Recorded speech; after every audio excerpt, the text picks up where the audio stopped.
Oh boy.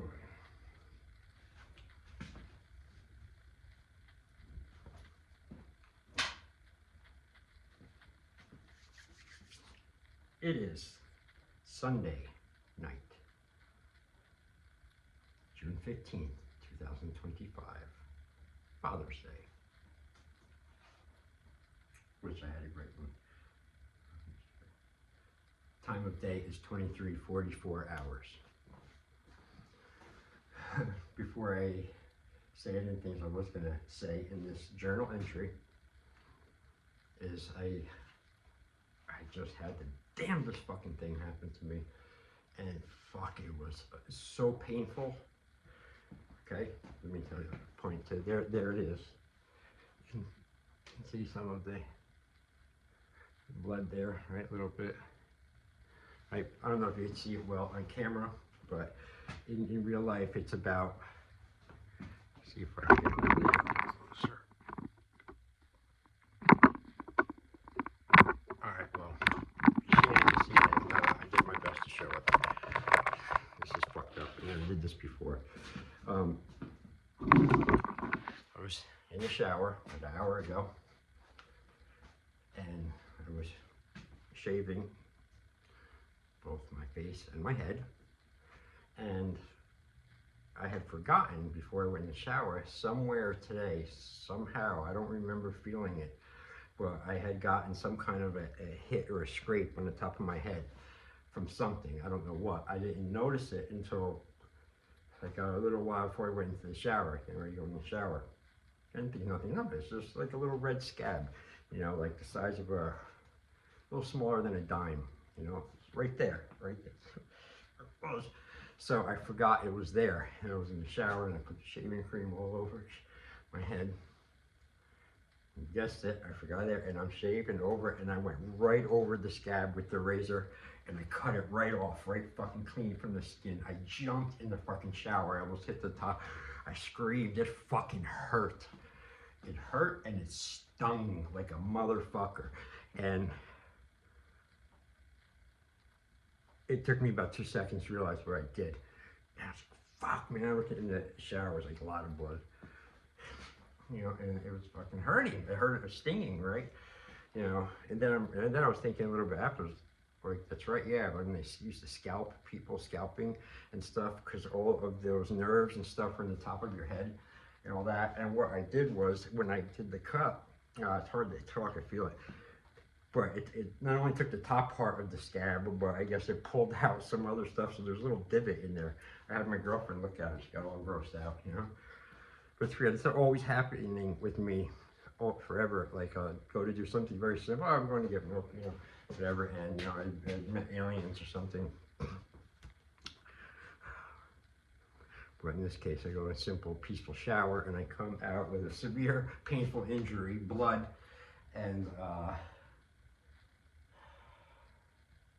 anyway, so that happened. I never did that before, and I'll tell you this, I'll never do that again. But like, even like right now, I could feel like the air, you know, like in it, because it's open. I didn't put a Band-Aid or something up there, I don't know. Fuck, I might have to though, for a night for sleeping. But it's something with the head is weird, like, you know, how the head bleeds, like, I think like no other body part, you know, a scalp head area here, and I know because I've had mine bleeding like faucets a few times in life.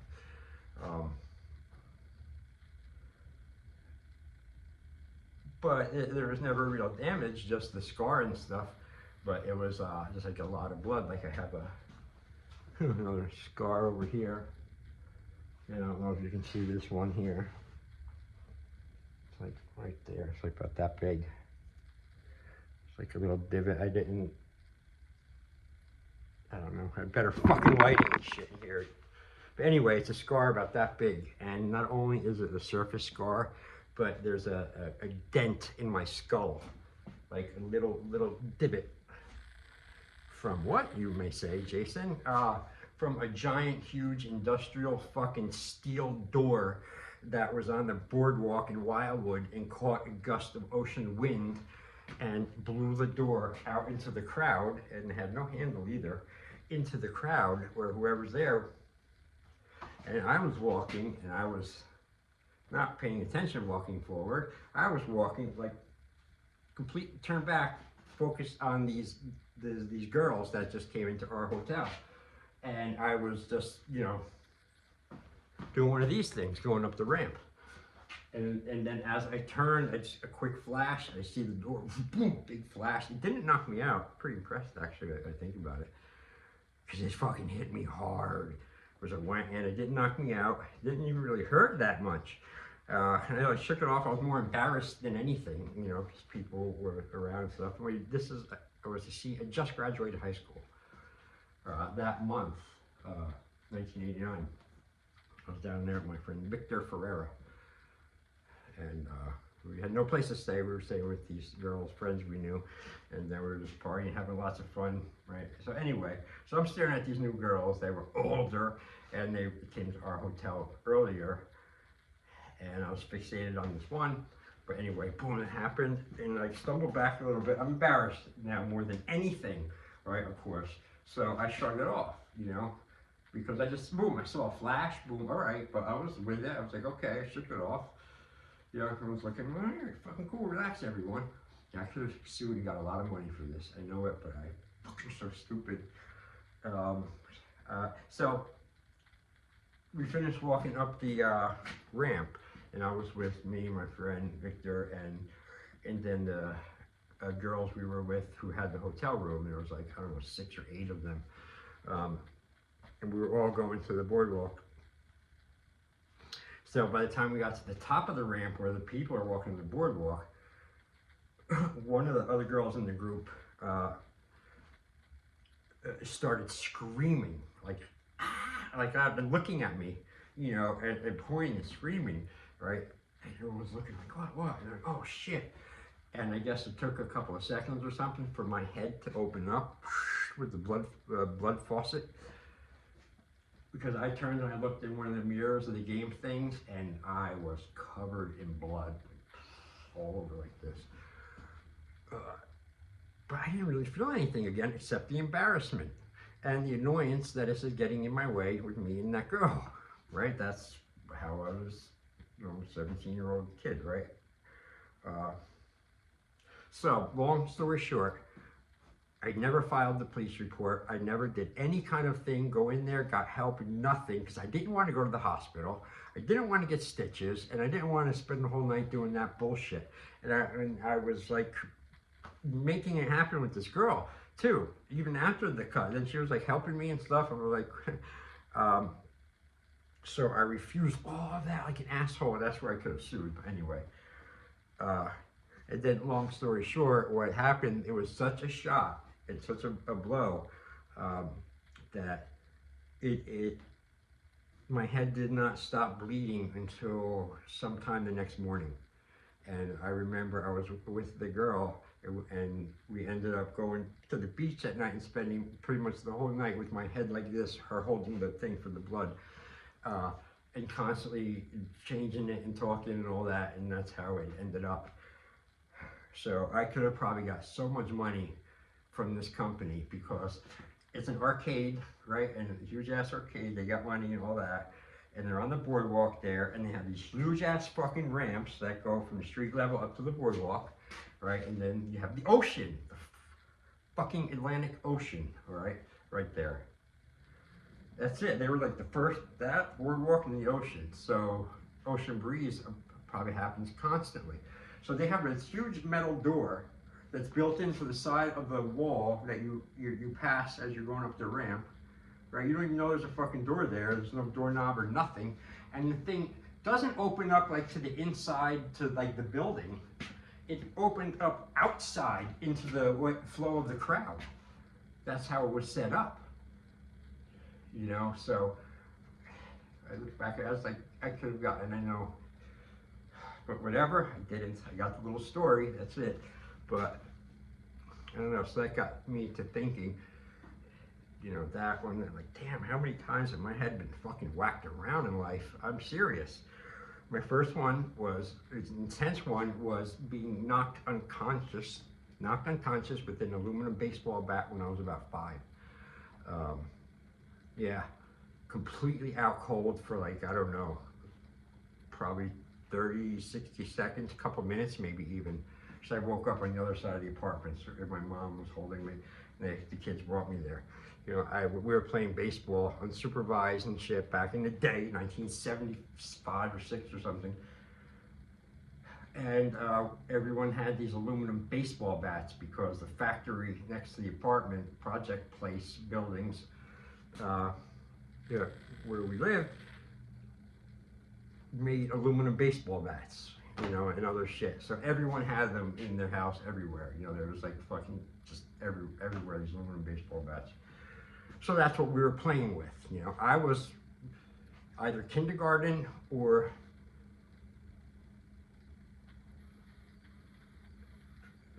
first grade or pre-kindergarten, kindergarten or first grade. One of those. That's no older than that. I remember I never played baseball or anything like that before. And I remember running around like an Indian after school or whatever in the courtyard things of the apartment place. And so we started playing. We played a little game of baseball. They, you know, got a pitcher, a guy outfield, the guy batting it, and you needed a catcher, and I was the catcher. Little 5-year-old kid who already had been through a lot of. But anyway, I'm playing, you know. But what I'm pointing this out is no one's fucking watching us or paying attention, and knows that we're playing with fucking aluminum bats that we could fucking kill each other with, you know, if on purpose or by accident. You know, and what happened? I got creamed in the head by accident because I was the catcher. You know, I thought I'll do it. You know, I don't know. I never did it before. I wanted to play, little guy. So I get down and, you know, it's right behind me. I don't know how close to get to or from him or anything. I don't even think of it. Right? So I'm there, and, you know, I remember if it was on the first or second pitch. It might have been on the second pitch. I saw, you know, the ball come. I saw him swing. He just, I don't know, and it's just like I just remember like just like the bang, boom, and the flash again. You know, I remember boom, the flash, and that was it. Just kind of, you know, out, like I said. And then I woke up across the thing, and they must have got my mom and stuff, and she was holding me on ice, and I swear to God, I had a fucking bump on my head. Like, I'm trying to find something that's like equivalent.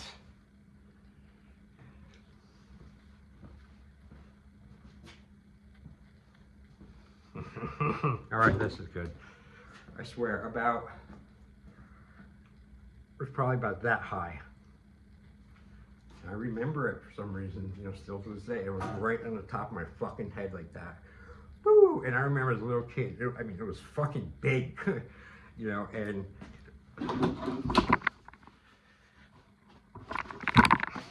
it was more like,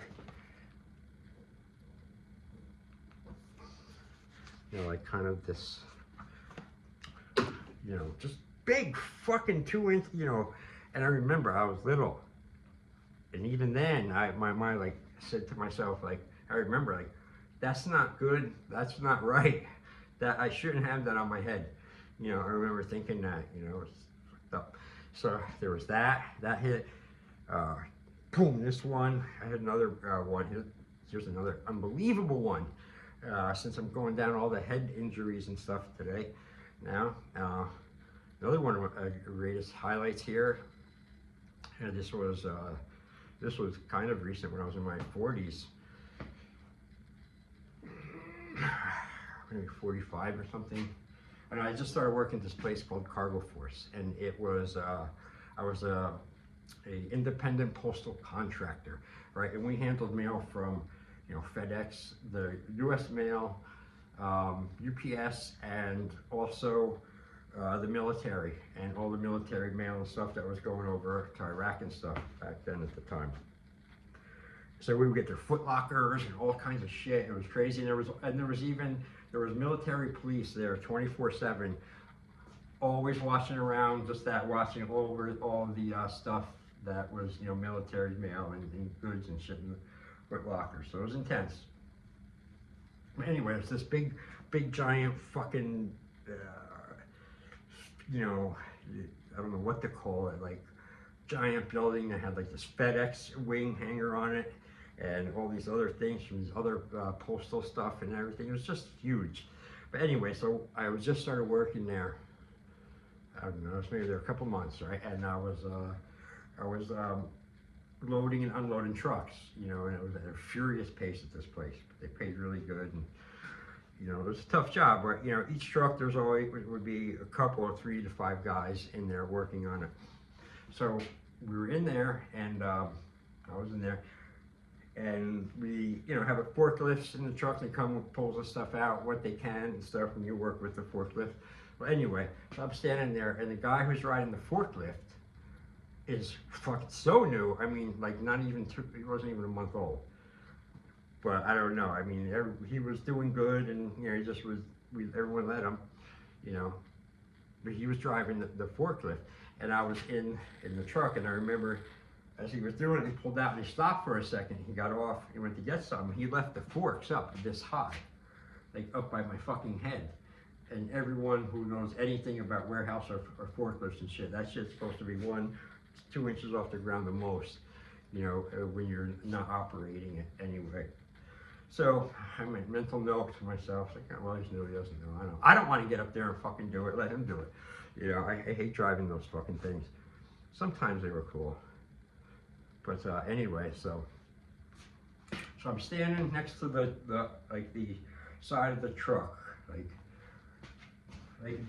this is the truck, right, that we're unloading, right? I'm standing like here, and the truck wall was like right next to me. I was like right next to the truck wall, and it was, you know, a full trailer.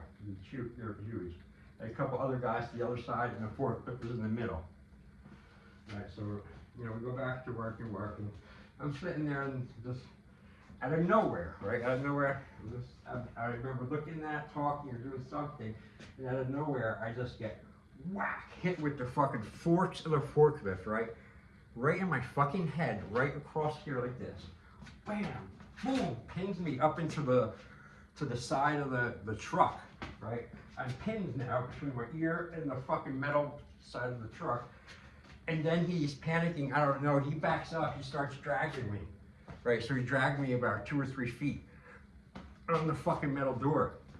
And he finally, you know, panicked, turned the right way, and the force pressure went off, and I dropped. I think that, because again, I believe I could have sued the shit out of them as well. And I let this one slide too. But anyway, so boom, I get up, and again, like the fucking door hit. When I think about it now, I'm like, you know, superhuman skeleton or something. Because when I got hit and dragged against the wall with a forklift, boom, fell to my knees when the pressure pulled away. Got up pretty instantly, you know, like for a second, you know, got up. I knew everyone was looking, and again, that ego bullshit kicks in. Even then, I don't want to be embarrassed. I already embarrassed. This happened already in myself too. So what I do is I automatically go into this mode of over showing how everything is all right, you know, and how it's nothing, you know, whatever happens all the time, type of ridiculous thing, right? They're all looking at me, right? But I stood up real quick. I'm talking. I'm making sense. Nothing. I talked to the guy. I said I know it's an accident. It was cool. He looked really scared and felt bad. I could tell. I waited about another few seconds, and then I went back to work. I started working again, right? I started working on the thing I was working, you know, and I'm doing it. And then this older guy who was the supervisors of our shift, this guy Alex, his father, who was working there, extra money. He was a really cool guy, great guy. And he was one of the only few people who talked to me there anyway, for some reason. But he comes over to me, and he's like this soft English. He was saying, "Jason, you're okay?" I'm like, "Yeah, I'm okay." And I'm grabbing the packages and stuff. And he's like, no. And he like grabbed my package. He's like, no, you're not okay. And I said, "Yeah, what?" I said, "What?" And then he goes, "You have blood coming out of your ears." I said, wow, that's a new one. That never happened to me before. Which got my attention though. And I said, all right, Superman, I'll take a break for a minute. Let me go check this out. You know, at least I get some extra time now. I can have a smoke. But what happened, then word got around real quick, and before I knew it, I was called in, and the top guy who runs the whole thing, you know, the president guy had called me in. Just was making sure I wasn't gonna fucking sue, which I could have, should have, but I didn't, and you know, I knew that. I was like, you know, I can get a little leverage. I want some time off, extra time off, at least from this. Fucking I hate being here anyway. You know, so I milked like an extra, like a couple of 4 days extra, something off. I didn't have to come into work for it, and that was fine by me. That was great. But I didn't get any kind of a scar or anything like that from that one. I didn't see any more fantastic, unbelievable headshots I've taken just to keep everything accurate. I know there's one, I'm missing something, I know it.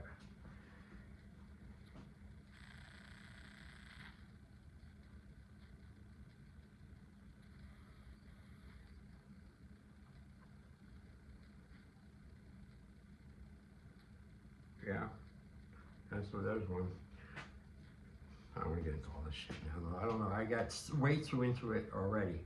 Not want to spend all that time talking about my head injuries, but I did because I was.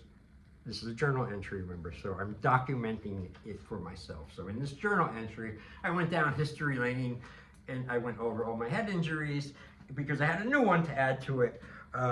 Scabs shaving off, fucking razor pain, super little thing. And it went back to all my other fond headshot memories, like I said, from the little knocked unconscious when I was fucking a kid.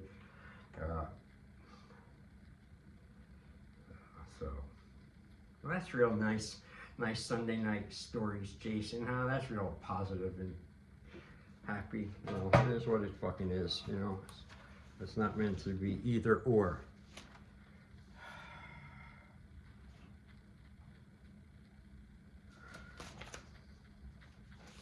Getting tired now. This is more than enough. I didn't even want to go on this long. I guess that's a good sign. I haven't made a video in quite some time now. It's been a while, but I had to get a lot of things contained and in order, and they're not done yet. Most of them aren't done yet, but they're in progress now, and they're separate and they're in their own stages, and I'm able to each day get to each one of them and get more and more done, you know, and then they're almost all done. But so with that, I'm going to close. I'm not going to read anything. I was going to read shit. I'm not. I was going to do shorts after this. I'm not.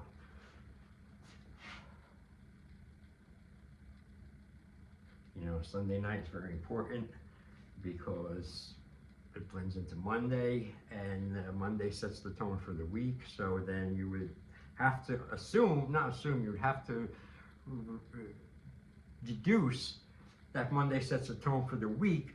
Sunday night sets the tone for Monday.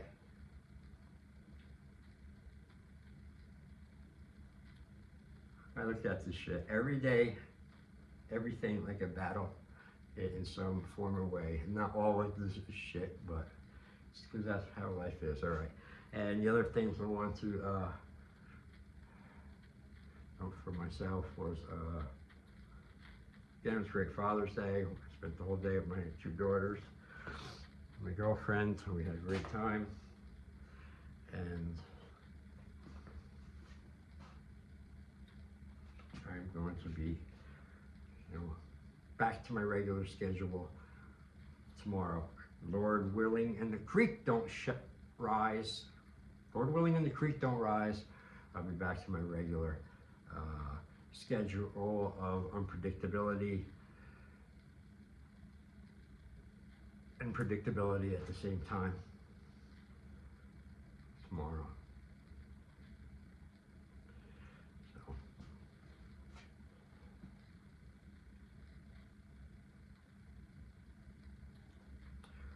That's it. Ending. Another day now. We are in the first 8 minutes of the day, Monday, 0008 hours. It's 12:08 a.m. Eastern Standard Time, June 16th now.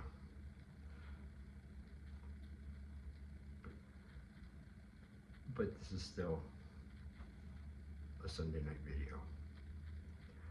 Jason is out, 0009 hours now.